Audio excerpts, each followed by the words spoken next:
çfarë bën dot kjo gjë. Sepse e kemi gjakun për nxehtë, jemi Ballkanës. Mendova se mos ka një arsye në vitaminat që marrim ose nuk marrim. Kemi edhe çrregullime enzimatike, ne kemi çrregullim, kemi polimorfizëm në një gen i cili quhet metil tetrahidrofolati.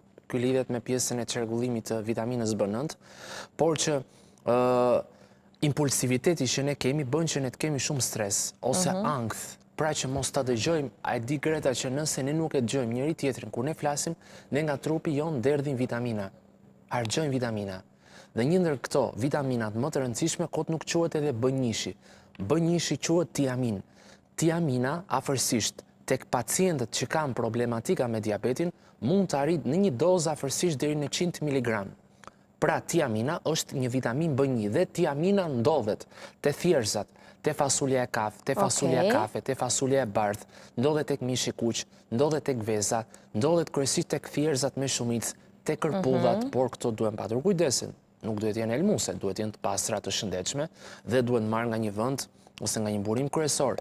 Ndodhen kryesisht me shumicë edhe tek panxhari, pra te turshit e panxharit, te krepat, ndodhen kryesisht në nivele të konsiderueshme si që a thash edhe pak më parë, te fasulja e kafe, te fasulja e bardhë, te thjerrzat, faret e kungullit, lajthit, stikat, edhe kjo quhet vitamina B1.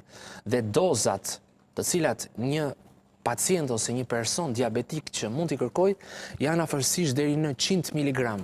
Madje edhe një person që ka ankth, që bën një punë stresante, pra këtu kemi tiaminën. Një sekond, kjo këtu është tiamina nëse nuk e bën? Kjo është studimi shkencor i cili flet për tiaminën. Atëherë, studimet shkencore zakonisht çfarë bën? Tiamina është vitamina B1. Dhe kur ne kemi zakonisht, madje studimet shkencore aty flasin edhe për pjesën e, si thua, të rregullimit jakosht ose të fokusimit memorjes. Pra, vitamina B1 është e shëndetshme dhe për pjesën e memorjes.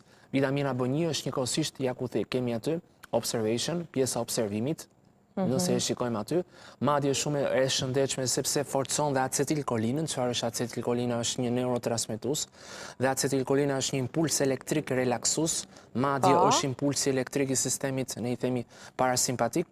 Madje aty ishte një studim tjetër që ishte për dozat e diabetit. Është faqe tjetër nga kjo këtu, nëse në ndihmon regjia, një tjetër, është një faqe tjetër nëse me sa po kuptoj kjo këtu? Apo vazhdojmë me ishte një statistik tjetër që ishte me rreth, domethënë, kjo nëse nuk gabohem? Kjo është shumë saktë. Na shpjego pak Luçana me fjalë thjeshta? Tani, tek pjesa e parë ishin pacientëve të cilat ishin dhënë, domethënë, placebo, pra është një person që ka rritje të insulinës ose diabetik. Dhe kur pacienti është diabetik, patjetër ka rritje të insulinës. Dhe insulina e tepërt në gjak sjell rezistencë të insulinës dhe sjell edhe diabet. E kemi fjalën për diabetin e tipi 2. Dhe dhënia e tiaminës ose dhënia e vitaminës B1. Dhe kjo, nëse ne na dëgjojnë njerëzit, duhet të kenë shumë kujdes. Unë tani po them disa gjëra shumë të rëndësishme dhe domosdoshmërisht të rëndësishme. Benfotiamina është forma aktive e B1-shit. Njerëzit mos të na dëgjojnë neve këtu duke thënë që vitamina B1 është e shëndetshme dhe të marrin farmaci vitamin B1. Këtu nuk ndodhet B1 në formë aktive. Vitamina B1 në formë aktive është një vitaminë e cila tretet në strukturë vajore dhe quhet benfotiamin. Do me thënë, një tiamin monohidrat, një tiamin karbonat ose një tiamin e cila është me një emër të thjesht në farmaci nuk bën si produkt. E kuptoj. Duhet jetë me një emër specifike cila quhet benfotiamin. Duhet ta vënë re Luciano tek përbërësit? Duhet ta vënë re tek etiketa e produktit. Pra nëse produkti nuk thot benfotiamin, atëherë nuk vlen, sepse duhet vitamina që të përthithet zakonisht duhet jetë me mirë në e formuluar ose grumbullon në strukturë vajore. Sepse tani po blihen vitaminat kudo. Po nuk duhet, edhe duhet që të ketë nëse një pacient diabetik me nefropati diabetike. Nefropatia është kur humbet fleksibiliteti ose kur pacienti ndjen pirje. Benfotiamina ka efekte në problemet e mpirjes, në edemat e duarve dhe të këmbëve, kur fryhet këmba, kur fryhet pjesa e kaviljes. Benfotiamina ka shumë efekt në metabolizmin e karbohidrateve. Ne për të mbajtur trupin ton në energjit plot ne djegim sheqer. Diabetiku nuk e djeg do të sheqer. Pra, ato porta të cilat quhen GLUT2, teletransportierët uniporter proteinik të glukozës, nuk hapen.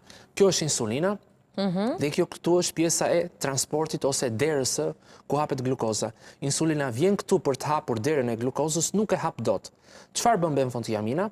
I bën këto dyer që të hapen dhe pjesa e insulinës se hap derën që të futet glukoza dhe glukoza futet lirisht në qelizë. Po kur insulina s'funksionon dot siç duhet, këto dyert qëndrojnë mbyllur, qëndrojnë kështu.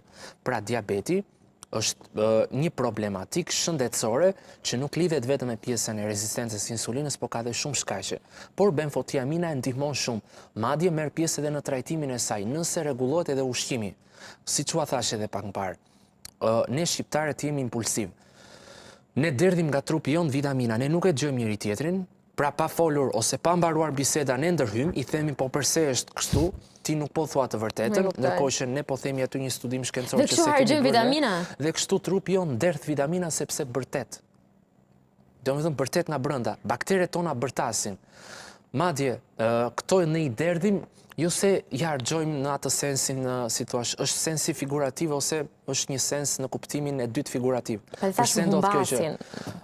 Domethënë sepse ne krijojmë në trupin ton, ky s'po thot të vërtetën, ose qa po thot ky, pra atë kemi atë efektin e smirës, të egoizmit. Domethënë duam që në një farë mënyre ose subjektive ta paragjykojmë dikë. Pra me ndjenja, fjala vjen